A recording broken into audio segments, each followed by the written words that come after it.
2 febbraio 2022. Con la firma sulla delibera da parte del direttore generale Giuseppe Dalben, la nuova pediatria di Padova è praticamente realtà.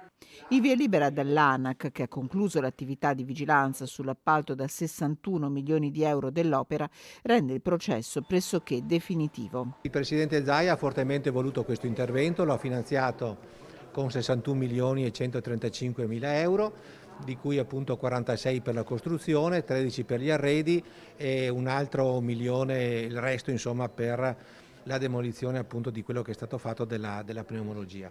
Quindi un intervento regionale molto molto importante che dà una risposta a Padova, al Veneto, ma anche a livello nazionale e non solo. Sappiamo che la pediatria di Padova ha una visura internazionale. Un'opera che, tutto deve andare liscio e quasi non ci credo, si lascia sfuggire dal Ben, potrebbe essere completata nel 2024. Adesso partono i 35 giorni del periodo previsto dalle normative per eventuali ricorsi o osservazioni e poi finalmente potremo firmare il contratto se tutto va bene. Da lì partirà appunto la vera e propria costruzione della pediatria. Una palazzina di 8 piani, 15.000 metri quadrati, 168 posti letto per i bambini malati che finalmente vedranno riconosciuti tutti i loro diritti all'affetto della famiglia, al gioco, alle cure migliori che la pediatria di Padova riesce a dare. A sottoscriverlo Giorgio Perilongo e Liviana Dadalt, medici volto di questa realtà che conta 600 persone cariche di umanità e professionalità.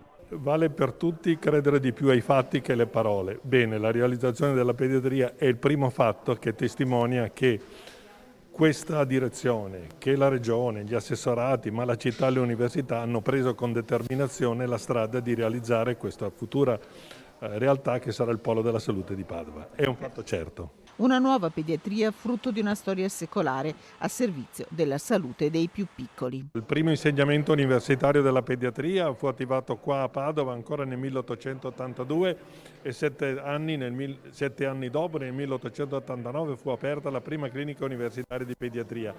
Questo dà il senso di quali sono le radici su cui si fonda quello che è la pediatria odierna qui a Padova,